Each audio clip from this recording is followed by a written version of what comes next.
अस्सलाम वालेकुम, you watching inside the news और I am your host Arjuman Usman. इस शो में स्पेसिफिकली हम बात करते हैं नेशनल और इंटरनेशनल इश्यूज़ के बारे में, नेशनल इंटरनेशनल पॉलिटिक्स के हवाले से।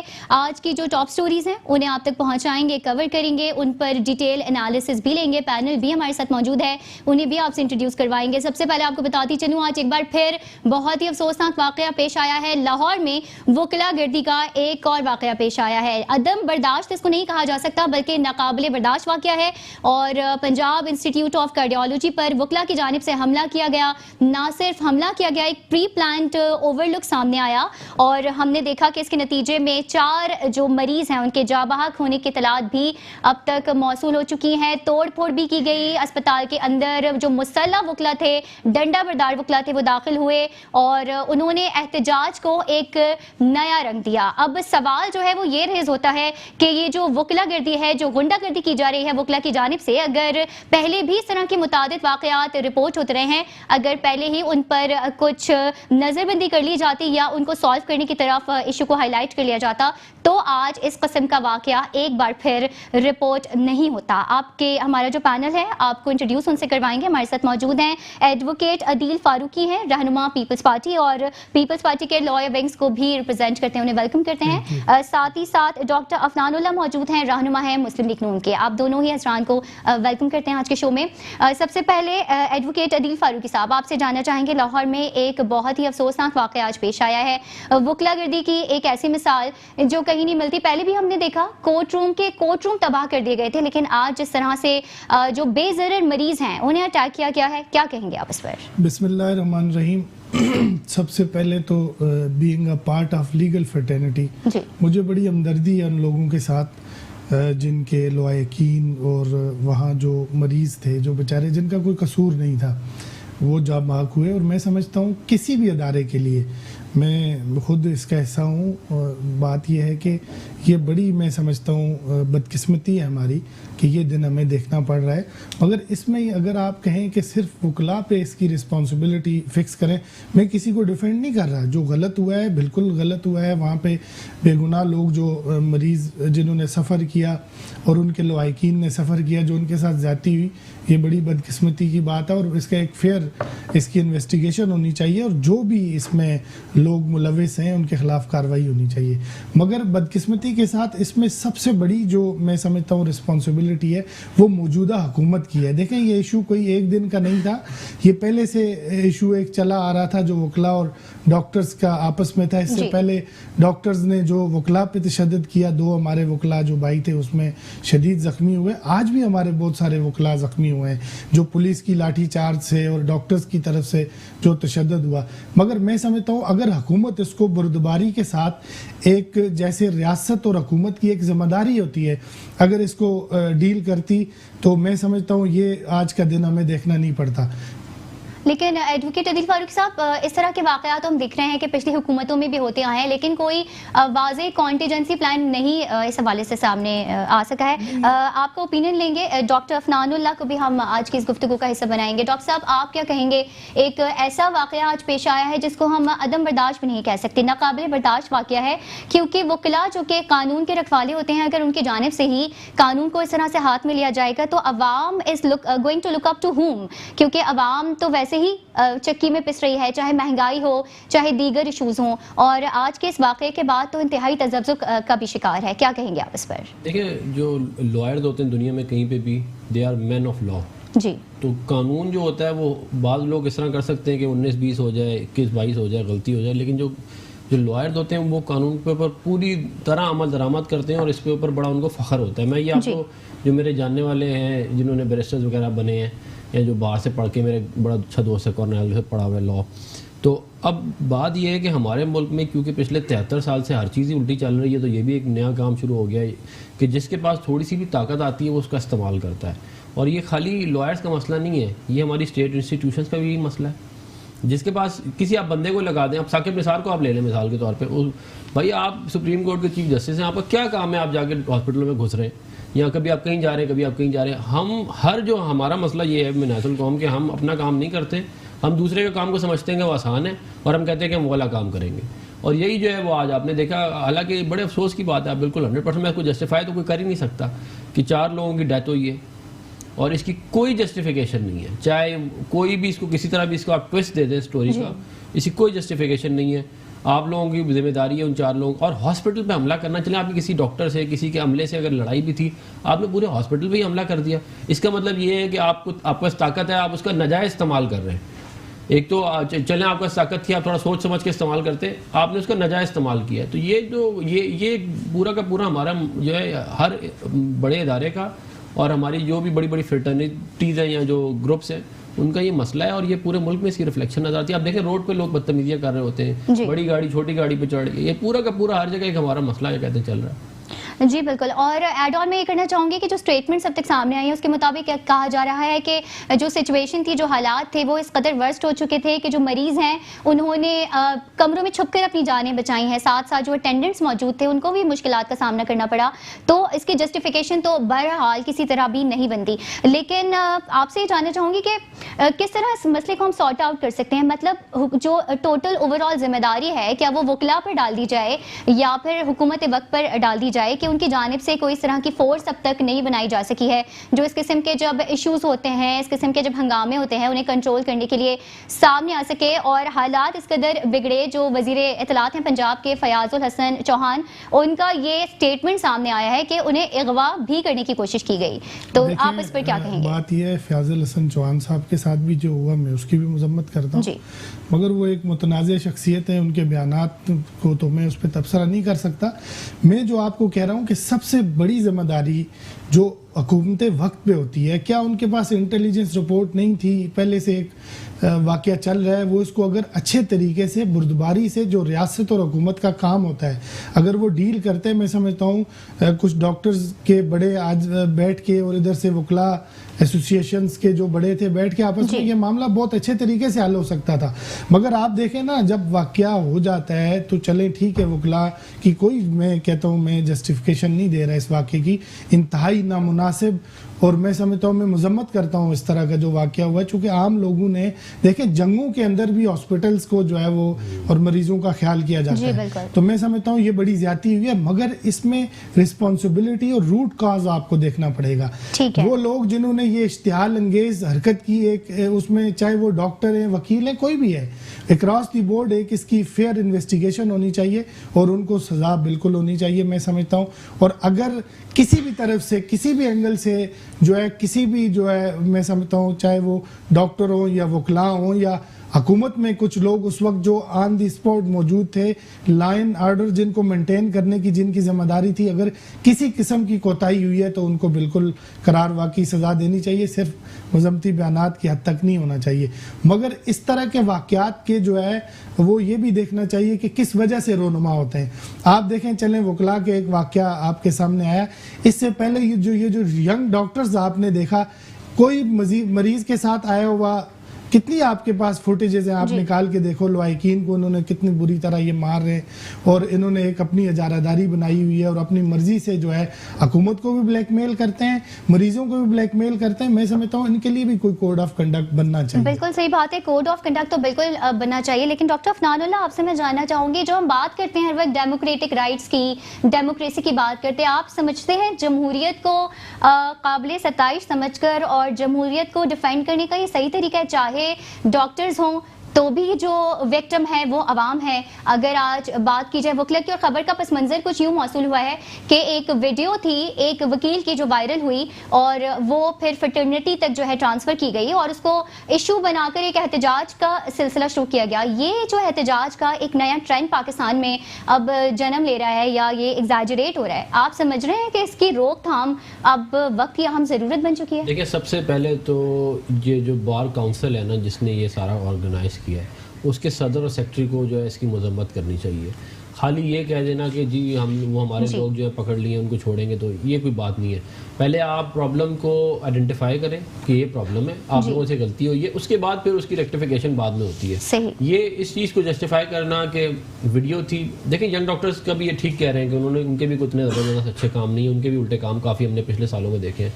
लेकिन फिर भी जस्टिफिकेशन आपके पास फिर भी कोई नहीं है कि आप हॉस्पिटल पे हमला कर दें और आप 4 लोगों की डेथ भी हो जाए और उसके बाद भी बार काउंसिल का सदर और सेक्रेटरी जनरल जो इसकी मजम्मत भी ना करें और बजाय से कहेंगे जी हमारे लोगों को छोड़ें। बिल्कुल, कल ऐलान कर दिया गया है, लाहौर हाई कोर्ट जो बार है उसके फाइनेंस सेक्रेटरी हैं उनकी जानिब से ऐलान किया गया है कि जब तक जो वकला को अरेस्ट किया गया है उन्हें बरी नहीं किया जाएगा, आज़ाद नहीं किया जाएगा, तो जो एहतजाज का सिलसिला है वो जारी रहेगा। हाँ तक इम्कान तक आज जो नुकसान होना था वो तो एक तरफ हुआ कि 4 जो मरीज हैं वो जाबाहक हो गए, जो बेज़र लोग थे जो ऑलरेडी दिल के मरीज थे उन पर आपने अटैक किया। ह्यूमैनिटेरियन बेसिस की बात की जाए उसकी भी वायलेशन है, अगर डेमोक्रेटिक राइट्स की बात की जाए उसकी भी वायलेशन है खुलेआम। तो आप दोनों साहिबान से मैं जानना चाहूँगी, आप क्या समझते हैं अब इन तमाम तर इशूज़ को सॉर्ट आउट करने का जो है वो हतुल इम्कान तक तरीक़ाकार क्या होना चाहिए? कोई कॉन्टिजेंसी प्लान के साथ सामने आना चाहिए? आप नहीं समझते ऑपोजिशन हो चाहे हुकूमत हो एक पेज पर इन इशूज़ के लिए आने की ज़रूरत है? बात यह है कि हुकूमत को जो है ना इसमें पार्टी नहीं बनना चाहिए। हुकूमत को न्यूट्रल होकर जो लोग भी अगर इसमें मैं समझता हूँ इन्वॉल्व हैं उनके खिलाफ फेयर ट्रायल होना चाहिए, FIR का इंदराज होना चाहिए, जो भी लोग इन्वॉल्व हैं। मैं नहीं समझता अगर हुकूमत इसमें पार्टी बन जाएगी तो फिर मामला मजीद ख़राब होंगे।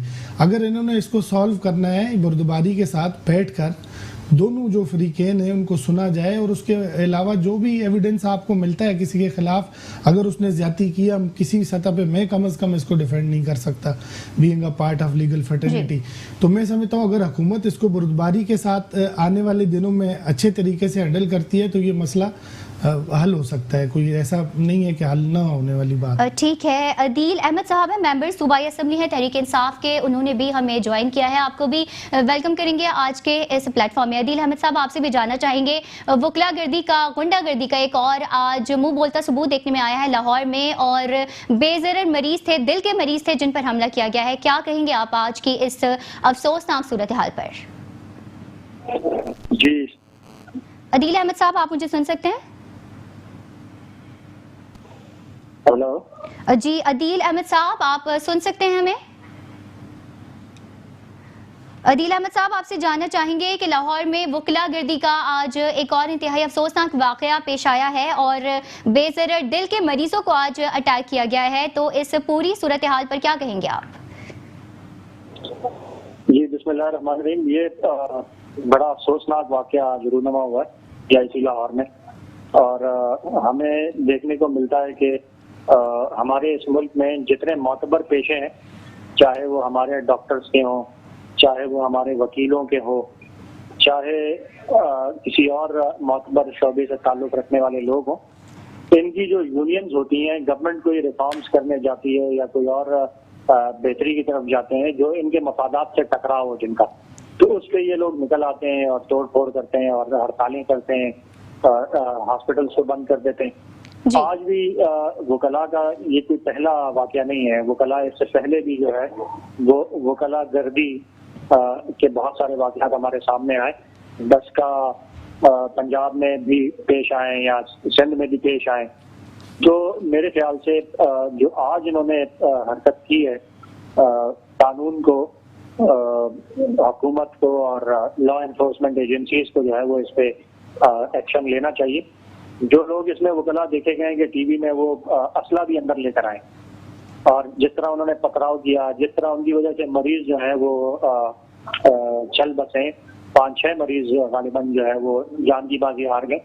तो इनकी जो FIR है वो इन वकीलों पे होनी चाहिए और इनको सबको जो है जो इसमें मुलविस थे उनको पकड़ना चाहिए। और हमें ये पता है कि जब हुकूमत इनके खिलाफ एक्शन लेगी तो ये सारे वकील जो है ये अपने वकीलों के हक में हड़तालें भी करेगी।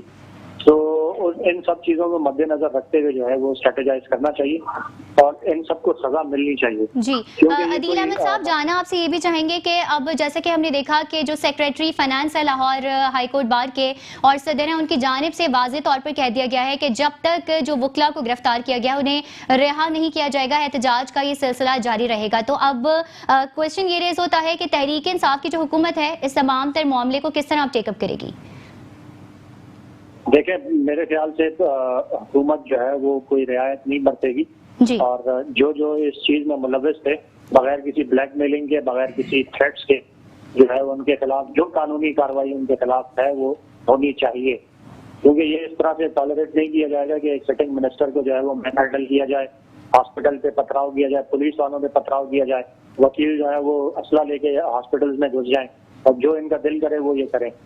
तो इस तरह से जो है वो इजाजत नहीं दी जा सकती है रियासत के खिलाफ और रियासती इदारों के खिलाफ जो है वो इस तरह की गुंडागर्दी करने। फयाजुल हसन चौहान साहब पर भी ये उनकी जानिब से इल्ज़ाम लगाया जा रहा है कि अगवा की भी उन्हें कोशिश की गई, तशद्दुद का भी निशाना बनाया गया। एक तरह से जो कानून के रखवाले हैं उन्होंने आज एक बार फिर कानून को हाथ में लिया है। तो तहरीक इंसाफ की अगर स्पेसिफिकली हुकूमत की रिट की बात की जाए, आप किस तरह देख रहे हैं? सेफ सिटी जो कैमराज हैं वो मौजूद हैं, आइडेंटिफिकेशन कोई इतना मुश्किल काम नहीं, और ज़राए के मुताबिक कहा भी जा रहा है कि जो वकला इस गुंडागर्दी में शामिल थे उन्हें अब जो है वो कर लिया गया है। तो क्या आप समझते हैं कि मामला जो है वो सेटलमेंट की तरफ किसी तरह नहीं जाएगा? क्योंकि अगर हम पुराने वाकयात उठाकर देखें, मुज़म्मती बयानात भी सामने आते हैं, गिरफ्तारियां भी अमल में आती हैं, लेकिन 4 दिन बाद यही देखा जाता है कि तमाम तर मामला सॉर्ट आउट हो गया, सेटलमेंट्स हो गई। आप समझते हैं तहरीक इंसाफ की हुकूमत जो तब्दीली का नारा लगाती है उसकी जानिब से कोई प्रॉपर इनिशिएटिव अब लिया जाएगा इस बार? अदील अहमद साहब, आप मुझे सुन सकते हैं? मैं ऐड कर लूँ। ठीक है, ब्रेक की तरफ जाएंगे, वापस आएंगे, टॉपिक को यहीं से कंटिन्यू करेंगे। सियासी महाजार आराई जो है वो भी जारी है, दीगर टॉप स्टोरीज को भी आज के शो का हिस्सा बनाएंगे। हमारे साथ रहिए।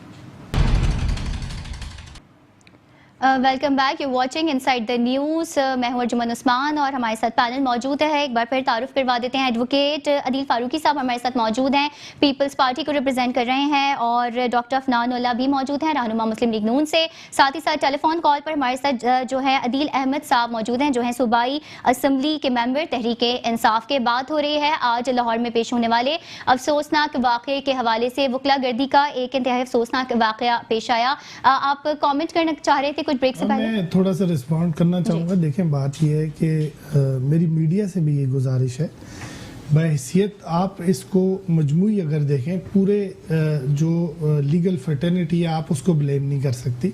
हर उसमें प्रोफेशन में होते हैं कुछ लोग, उनसे गलतियां भी होती हैं। तो ये जो भाई अभी बात कर रहे थे पीटीआई वाले, मैं समझता हूँ, देखें इस मुल्क में इस तरह का कल्चर किसने इंट्रोड्यूस कराया?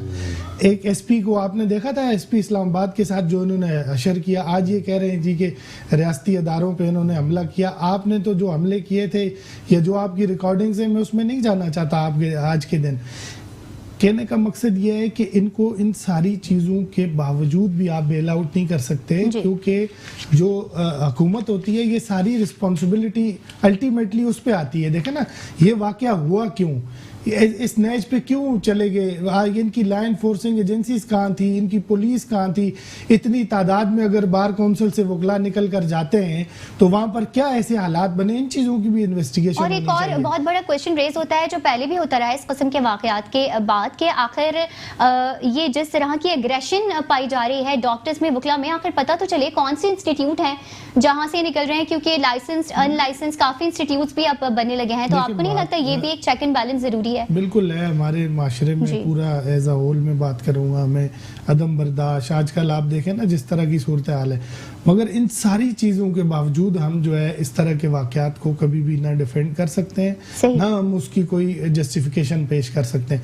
मगर मैं समझ रहा हूँ कि ये जो हुकूमती रुकन अभी बात कर रहे थे मेंबर असम्बली ऑनरेबल, इनको ये भी पता होना चाहिए, ये भी आवाम को बताएं कि इस तरह का कल्चर जो इंट्रोड्यूस कराया है वो माशाल्लाह पीटीआई नहीं कराया है। इस तरह का जो एहतजाज जो इस मुल्क में हो रहा है, इससे पहले इन्होंने इदारों पे भी हमला किया, इससे पहले इन्होंने गवर्नमेंट ऑफिशियल्स पे भी हमले किए, वो केस आज तक चल रहे हैं। अगर उन केसेस में इनको ही निशाना इबरत बनाया जाता तो शायद बाकी लोग जो है वो आज इस तरह के वाकयात ना पेश आते। अदील अहमद साहब, ऑपोजिशन का तो ये मौक़िफ़ इस वक्त सामने आ रहा है कि इस तरह का जो कल्चर है वो पीटीआई की पैदावार है। आप क्या कॉमेंट करेंगे इस बात पर? इनका नाम नहीं पता जी। एडवोकेट अदील फारूकी साहब हमारे साथ मौजूद हैं, रहनुमा है पीपल्स पार्टी के और लॉयर्स विंग को भी रिप्रेजेंट करते हैं, और कहना उनका यह है कि ये कल्चर इंट्रोड्यूस करवाने में कहीं ना कहीं पीटीआई का भी हाथ है। तो आप क्या कहना चाहेंगे इस बारे में? जब सुप्रीम कोर्ट पर डंडों के साथ हमला किया गया था तो वो पाकिस्तान तहरीक इंसाफ ने नहीं किया था।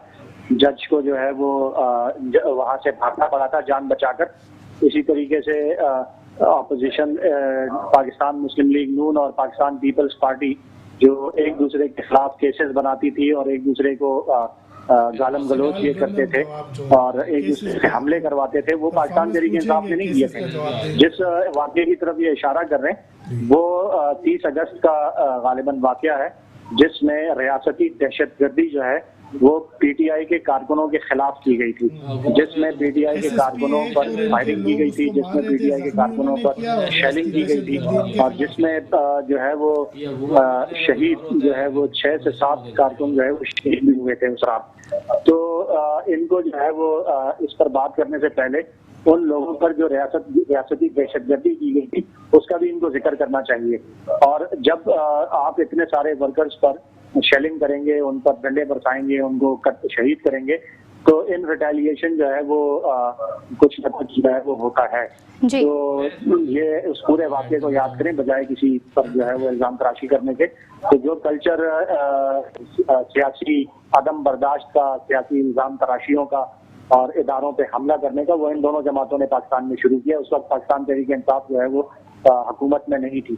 तो इस अदम बर्दाश्त के कल्चर की जो बॉल है वो डिफरेंट कोर्ट्स में डाली जा रही है। आप दोनों साहिबान खड़ा होके कौन कहता था कि जला दो, मार दो, डॉक्टर फलान का कमेंट ले लेते हैं। एक बात ये कहना चाहूँगा, जिस हुकूमत के अंदर परवेज मुशर्रफ का केस विड्रॉ किया जाए, प्रोसिक्यूशन को विड्रॉ किया जाए, जो इस मुल्क का सबसे बड़ा गद्दार है, जिसने 2 दफ़ा इनको मुअत्तल किया है, उसको आप बचा रहे हैं, तो आप फिर नीचे कहेंगे लोगों को कि तुम कानून फॉलो करो। कोई इस मुल्क में कानून फॉलो नहीं करेगा। कानून फॉलो होता है ऊपर से, नीचे से नहीं होता। ये हुकूमतों में नहीं थे तो ये बोलते थे हम ये करेंगे, हम वो करेंगे।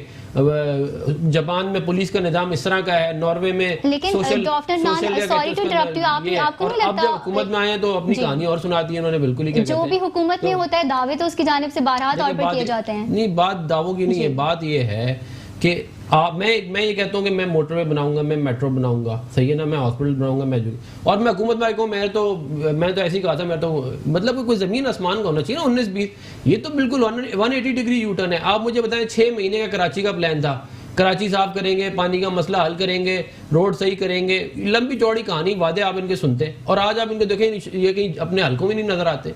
एक ऐसी हुकूमत, देखिए अब मसला इस मुल्क का घूम फिर के वहीं आ जाता है, जिसके पास अवाम का मैंडेट नहीं होगा ना, वो ऐसे लोगों को, ना अहल लोगों को ऊपर लेके आएंगे जो डिलीवर नहीं कर सकेंगे। उस्मान बुज़दार पंजाब का हशर नशर बिगाड़ चुका है। उस्मान बुज़दार से अगर आप एक्सपेक्ट करते हैं कि वो लाहौर के अंदर कोई मतलब कि इस तरह के मामलात नहीं होंगे, या लाहौर चलता हुआ शहर इनको दिया, इनको चलती हुई चीज़ें दी, मतलब आज कचरे का ढेर लाहौर बना दिया इन्होंने। कराची को कचरा तो ये साफ कर नहीं सकते, लाहौर में भी कचरे का ढेर लगा। तो आप डायरेक्टली लाइव शो में क्रेडिबिलिटी को चैलेंज कर रहे हैं इस पर पीटीआई की? नहीं, पीटीआई की क्रेडिबिलिटी तो देखिए, आप जब आपका लीडर कहता है कि मैं यू टर्न लेता हूँ, तो क्रेडिबिलिटी किधर है आपकी?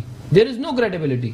आपके अगर जबान की 2 टके की वैल्यू नहीं है ना, तो आपकी कोई क्रेडिबिलिटी नहीं है। आप कभी भी कुछ भी कह देंगे, आपको आज एक चीज फायदा दे रही है आप वो बोल देंगे, कल आपको कोई और चीज फायदा दे रही हो आप वो बोल देंगे। आपकी कोई क्रेडिबिलिटी, और ना इनकी कोई क्रेडिबिलिटी है, ना इन्होंने कोई आवाम से वोट लिए हैं। ये बस आके हम पे मुसल्लत कर दिए गए। अब ये बैठे हुए, ना किसी को पता है, ना कुछ सर है ना पैर है। आप मुझे एक बात बताएं, उस्मान बुज़दार जो है ना, उससे आप यहाँ पे खड़ा, उसको आप टॉक शो पे बुला लो, उससे नहीं बोला जाएगा। आप वो ऐसा बंदा है जिसको फाइल नहीं पढ़नी आती। मैं आपको ये ब्यूरोक्रेसी पंजाब की बोल रही है कि हम फाइल जमा कराते हैं, उसे फाइल नहीं पढ़ी जाती। उसको आपने सबसे बड़ा सूबा दे दिया और उसे आप एक्सपेक्ट करें कि वो तब्दीली लेके आएगा। यही असर होगा जो क्या कहते हैं इस मुल्क का। ये पूरे के पूरे पंजाब को भी तबाह करेंगे, पूरे पाकिस्तान को भी तबाह करेंगे, और एक कराची का असर। डॉक्टर खान, फिर भी हम देखते हैं कि एडवोकेट साहब, आपसे भी जानना चाहूंगी, जब इस तरह के अफसोसनाक वाकयात होते हैं, पुरानी कहानियां, पुरानी स्टोरीज को रिस्टोर किया जाता है, मलबा ऑल्टरनेटली एक दूसरे पर डाल दिया जाता है, चाहे पुरानी हुकूमत की बात हो, चाहे हुकूमत वक्त की बात हो, लेकिन हम एज इन किसी फॉलो अप प्लान के साथ सामने क्यों नहीं आते? सियासी इख्तलाफात बारहा अपनी तौर पर, लेकिन विक्टिम तो फिर भी अवाम है, तो अवाम के बारे में आखिर सोचेगा कौन? प्रोग्राम के शुरू में आपने बात की, हमने कोई सियासी बात नहीं की, हमने बिल्कुल मेरिट पे बात की। हमने कहा जो लोग रिस्पॉन्सिबल हैं उनको इस चीज की सजा मिलनी चाहिए। सियासी बात किसने की? इनके एमपीए ने की। आके इन्होंने कहा जी ये कल्चर फलाने मुतरफ कराया। फिर आवाम को बताना पड़ता है कि ये जो अनाड़ी हैं, ये जो सिलेक्टेड लोग आकर बैठे हुए हैं ऊपर, इनकी परफॉर्मेंस भी तो आप देखें, ये वाकयात क्यों रोनमा हो रहे हैं। ये सबसे बड़ी नाअहली इनकी है ना, क्योंकि ये हुकूमत है, ये पार्टी तो नहीं है ना। ये तो ना डॉक्टर के साथ है, ना ये वकला के साथ है। इनको तो न्यूट्रल रह के अमनो अमान कायम करना, लाइन ऑर्डर की सिचुएशन को देखना, ये हुकूमत वक्त की जिम्मेदारी होती है ना। कि हुकूमत वक्त इनसे परफॉर्मेंस का आप सवाल करती हैं, ये बोलते हैं जी फलां चोर है, फलां पार्टी ने अपने दौर में ये काम नहीं किए। इनसे पूछे ना आप क्या कर रहे हैं, आपके पास अगर ये कुर्सी है, इक़्तिदार है, आप नहीं कर सकते। हम तो पहले अवाम को चीख चीख कर कह कर थक गए कि जी सिलेक्टेड लोग जो लाकर हम पर मुसल्लत किए गए, इनमें ये अहलियत नहीं है, ये नायल हैं। 11 करोड़ का सूबा है, आप देखें उस पर चीफ मिनिस्टर ने कौन सा ला के बिठाया हुआ है। 5 IG ये चेंज कर चुके हैं, 3 चीफ सेक्रेटरी चेंज कर चुके हैं, रोजाना उखाड़ पछाड़। ये इन्होंने मुझे बताया ना कौन सा एक वाकया मुझे बता दें, साने साहिवाल का बता दें, कह रहे थे कि जी हम निशाना इबरत बनाएंगे। ये सारी जिम्मेदारी ये इस तरह की बातें करके वकला पे या डॉक्टर्स पे डालकर ये अपना दामन नहीं बचा सकते। ये हुकूमत वक्त की जिम्मेदारी होती है, सबसे बड़ी रिस्पॉन्सिबल इस वक्त हुकूमत है। आपको चाहिए, इनको ये मीडिया को भी ये चाहिए कि एक्सपोज करें कि ये इसमें सबसे बड़ी जो कोताही है वो हुकूमत की कोताही है। ये हुकूमत मीडिया की जानिब से तो बारहा तौर पर एक्सपोज भी किया जाता है, बल्कि रिपोर्ट्स में और जराये के मुताबिक बताया गया है कि कई रिपोर्टर्स को भी वकला की जानिब से आज तशद्दुद का निशाना बनाया गया, मोबाइल फोन छीन लिए गए, कवरेज में रुकावटें डाली गई। इसको तो कंडेम करना चाहिए। इसके अंदर तो दो राय मेरा ख्याल है, कोई भी तहजीब याफ्ता पाकिस्तानी पढ़ा लिखा इसकी कोई ये राय हो नहीं सकती कि वकला के हक में हम बात करें, क्योंकि कोई इसकी कोई जस्टिफिकेशन है नहीं।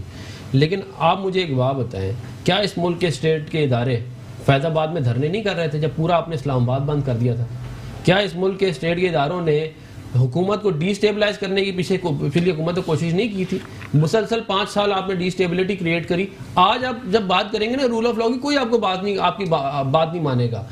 आप खुद पहले कानून फॉलो करें, पहले आप खुद अपने आप को सीधा करें, तो फिर अगले को आप बोलेंगे भी तो आपकी बात सुनेगा। हमारा तो मसला ये कि हमारा तो आवे का आवा बिगड़ा हुआ है और मजीद बिगड़े जा रहा है, और हम लोग एक्सपेक्ट कर रहे हैं कि अब ये जो प्रोडक्ट होती है ना, देखें वो सामने आती है। ये लॉयर का कसूर नहीं है, ये जब आपके माशरे के अंदर कोई भी आएगा ना, उसकी यही वाली प्रोडक्ट निकलेगी। क्योंकि हमारे मुल्क में सिर्फ जब तक आप कोई डंडा लाना हाथ में लें या बंदूक हाथ में, अभी बात ही कोई नहीं सुनेगा। ठीक है अदील अहमद साहब, गुफ्तगू आपने पूरी सुनी, ऑपोजिशन का मौक़िफ़ भी आपने जाना, क्या कहेंगे अब आप? फजूल किस्म की बातें सुनी है मैंने। मैं तो ये कहना चाहूंगा इस पे ये वजीर आला पंजाब की बात कर रहे हैं भाई। इनसे जरा पूछे पाकिस्तान पीपल्स पार्टी से कि जो इन्होंने कायम अली शाह सिंध पे बिठाया था, उन्होंने क्या किया था?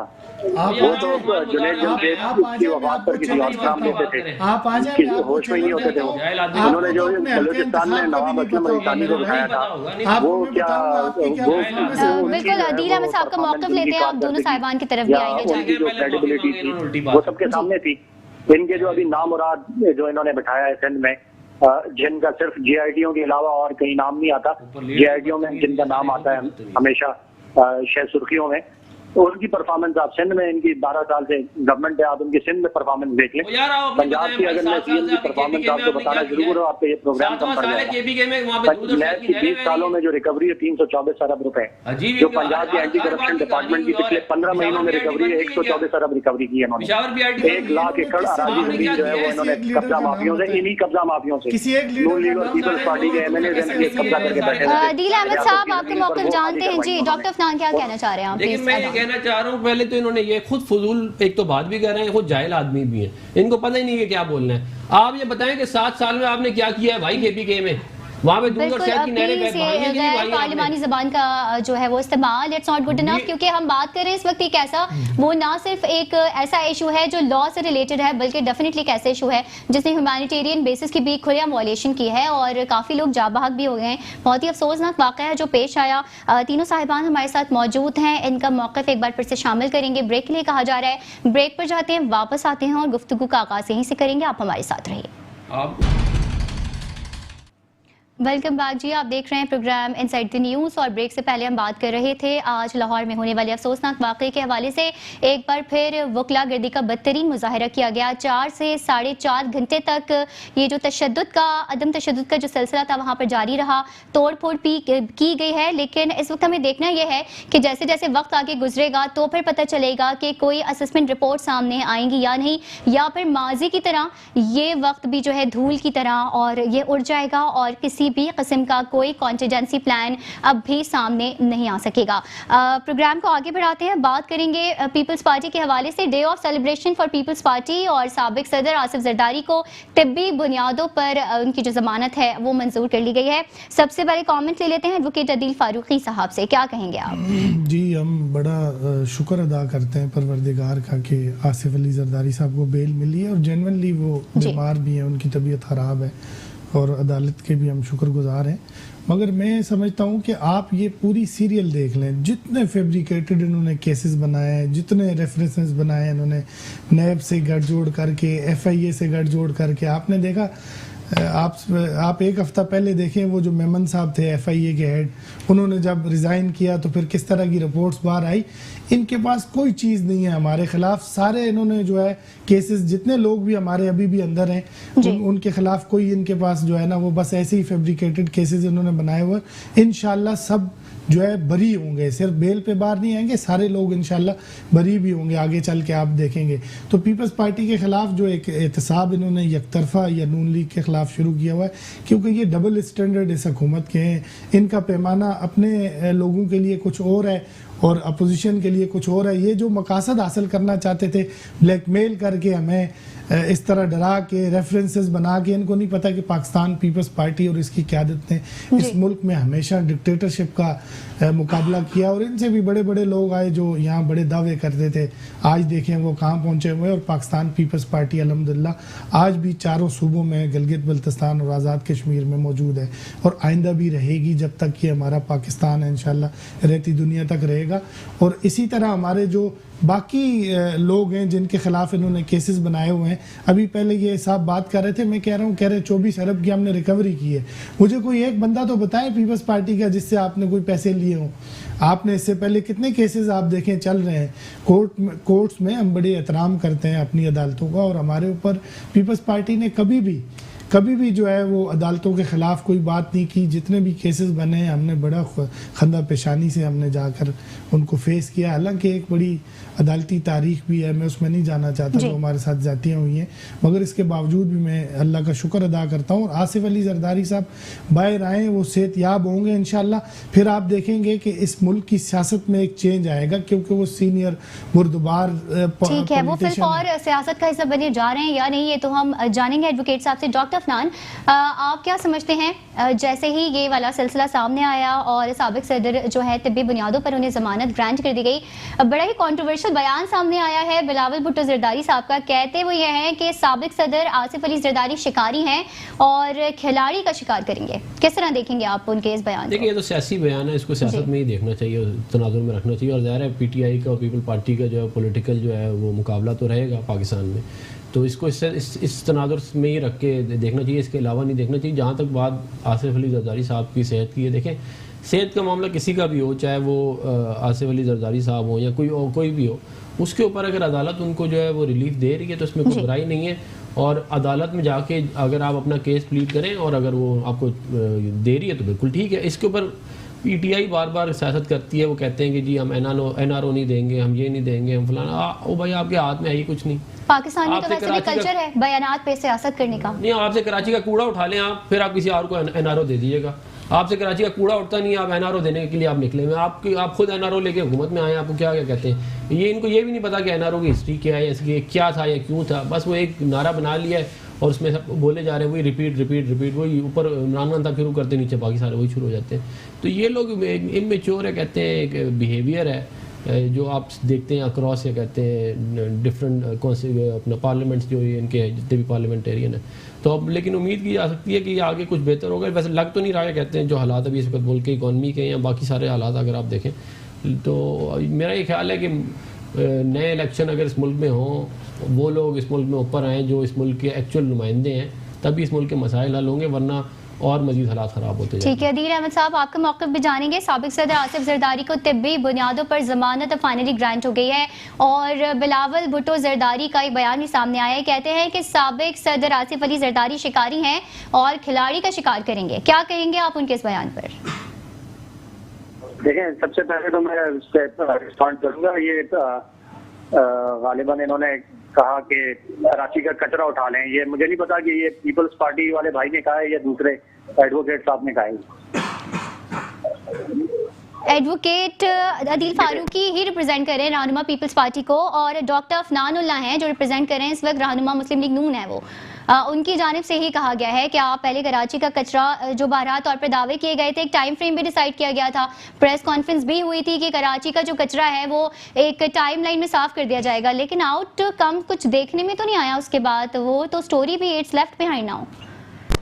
एडवोकेट साहब की जानिब से कहा गया है जी डॉक्टर साहब की जानिब से जी डॉक्टर साहब की जानिब से भी कहा गया है, और ये प्रेजेंटेशन है मीडिया के सामने भी एक कॉन्फ्रेंस की गई थी, उसमें बारहा तौर पर ये कहा भी गया था। लेकिन इस वक्त मैं आपसे कमेंट इस बात पर लेना चाह रही हूँ कि साबिक सदर आसिफ जरदारी की जो जमानत है अब ग्रांट हो गई है, तो आप क्या कमेंट करना चाहेंगे इस पर?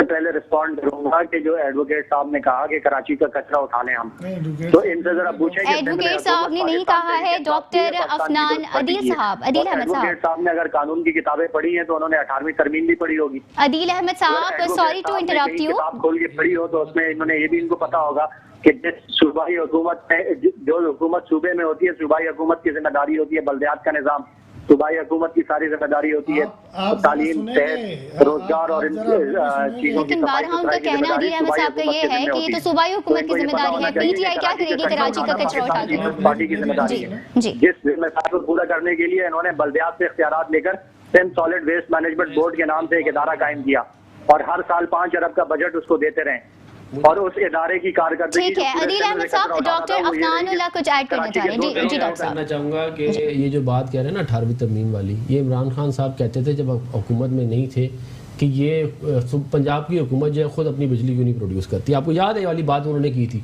ये हालांकि 18वीं तरमीम उस वक्त हो चुकी थी। जब ये हुकूमत में आए तो उन्होंने ये अपना बयानिया चेंज कर लिया। अब मैं आपको बात बताता हूँ कि जिन्होंने काम करना होता है वो क्या करते हैं। मुस्लिम लीग नून की ना सिंध में हुकूमत थी, ना हमारे यहाँ पे चंद MP इलेक्ट हुए थे। पोर्ट कासिम के ऊपर 1320 मेगावाट का पावर प्लांट हमने लगाया, लियारी एक्सप्रेसवे को हमने कंप्लीट किया, हमने K4 के पैसे हमने रिलीज करवाए, हमने कराची हैदराबाद मोटरवे हमने बनाई। ठीक है ना, जिन्होंने काम करना होता है ना उनको बहानों की जरूरत नहीं होती। आप इस चीज के ऊपर इधर के लोगों से आपने वोट लिया है कि आप जो है कहते हैं कचरा उठाएंगे, आपने इस बात पे वोट लिया है कि आप इधर इस शहर के मसाइल को हल करेंगे। आप ये बताएं कि आपने पिछले 14 महीने में क्या किया इस शहर के लिए। आप इतना सा सवाल है, क्या कहते हैं ये सवाल का जवाब ये नहीं है, क्या कहते हैं कि इसकी कोई ये है कि फलाना। आप चलें, आप छोड़ें इसको, आप ये बताएं आपने क्या किया है। अब विभाग में तो हुकूमत है ना। इस पे थोड़ा रिस्पॉन्ड करना चाहूंगा। भाई मेरे ख्याल में समझे नहीं है, मैंने नहीं ये बात की थी। जी मैं आपको ये रेक्टिफाई करना चाह रही थी कि स्पेसिफिक बात जो है ये की गई है डॉक्टर अफनानुल्लाह की जानिब से। मगर उन्होंने कहा जी एडवोकेट साहब ने 18वीं तरमीम नहीं पढ़ी। अल्हम्दुलिल्लाह मैंने 18वीं तरमीम भी पढ़ी है, मैंने इस मुल्क का आइन भी पढ़ा है। आप किसी दिन आए स्टूडियो में प्रोग्राम करते हैं, आपकी अहलियत का भी अंदाजा हो जाएगा, मेरी का भी हो जाएगा। मेरे ख्याल से आपको तो अपने हल्के इंतखाब का भी नहीं पता होगा, क्योंकि आप कोई सियासी पार्टी तो है नहीं है। ये सारे सिलेक्टर्स ने ला के MPA MNAs बिठा दिए हैं। हम ये आपसे सवाल करते हैं कि पाकिस्तान पीपल्स पार्टी सिंध के अंदर एक महदूद वसाइल के अंदर रहते हुए, हालांकि वफाक की तरफ से हमें बहुत सारे पैसे नहीं मिल रहे, बहुत सारी स्कीमें इन्होंने रोकी हुई हैं, इनको नहीं पता इस बात का, उसके बावजूद हम बेहतर डिलीवर कर रहे हैं। मगर बात यह है बदकिस्मती से कि ये जो नारे लगाते थे कराची पैकेज हम दे रहे हैं, इनके यहाँ से जो MPA MNA जो सिलेक्ट करके इन्होंने भेजे हुए हैं वो क्या परफॉर्मेंस कर रहे हैं। पिछले 14 महीने में उन्होंने कितने काम किए। कहाँ गया अली ज़ैदी साहब जो कचरा उठा रहे थे, कहाँ गया आपका आलमगीर जो जाके CM की तस्वीरें बना रहा था, आज अपने हलकों में जाके आवाम को जवाब दे। एडवोकेट साहब क्योंकि लास्ट मिनट है और आज की एक और बहुत ही अहम खबर जिसको हाईलाइट ना करना ज्यादा होगा। अमरीकी महकमा खजाना ने इंसानी हुकूक की खिलाफ वर्जियों पर साबिक SSP मलिन है राउंडवार उनको ब्लैकलिस्ट कर दिया है और उनकी जितनी भी वहाँ जायदाद थी उसको भी जब्त करने का कहा गया है। न्यूयॉर्कर जो अमरीकी जरीदा है उसमें भी आज की टॉप स्टोरी है, खबर शाये हुई है। एडवोकेट साहब आपसे जानना चाहूंगी क्योंकि कहीं ना कहीं अफिलिएशन उनकी हमेशा बताई गई है, दिखाई गई है पीपल्स पार्टी के साथ, आप क्या कमेंट करेंगे? पाकिस्तान में आज तक उनके खिलाफ कोई कार्रवाई अमल में क्यों नहीं लाई? देखिए बात यह है, पहले तो आ जाए अमेरिका की पाबंदियों पर। अमेरिकी उनकी अपनी मर्जी है, आप डिनाई करेंगे? उन्होंने पाबंदी लगाई, ठीक है, उनका अपना एक तरीका है। नरेंद्र मोदी पे भी उन्होंने पाबंदी लगाई थी, ये वो पाबंदियां लगाते रहते हैं। मगर मैं आपको ये कहूँ कि जो पीपल्स पार्टी से राव अनवार को जोड़ा जा रहा था, राव अनवार निकला कहाँ से? डॉक्टर अफनान आपके सामने है सारी चीजें। मेरा ये ख्याल है कि राव अनवार साहब जो हैं उनकी जड़ें जो हैं वो खाली मतलब वो काफ़ी डीप है। और उसके अंदर आपने वो कोर्ट में जो उन्होंने डॉक्यूमेंटेशन जमा कराई है वो उसकी रुदात से पता चलता है कि वो एक्चुअली उनकी सपोर्ट बेस है कहाँ। मेरी आपसे और एक छोटी उस सी support रिक्वेस्ट है, आज के इशू के हवाले से देखें, बात यह है इस मुल्क में वकला की बड़ी कुर्बानियां हैं, रूल ऑफ लॉ के लिए हो, जमहूरियत की बहाली के लिए हो, बड़ी कुर्बानियां दी हैं वकला ने। बहुत सारे हमारे वकला शहीद भी हुए, बहुत सारे वकला ऐसे हैं बेचारे जो जिनके सर फटे, जिनके बाजू टूटे, इस मुल्क की बेहतरी के लिए, अदारों के लिए, सबको आप एक एक नज़र से ना देखें।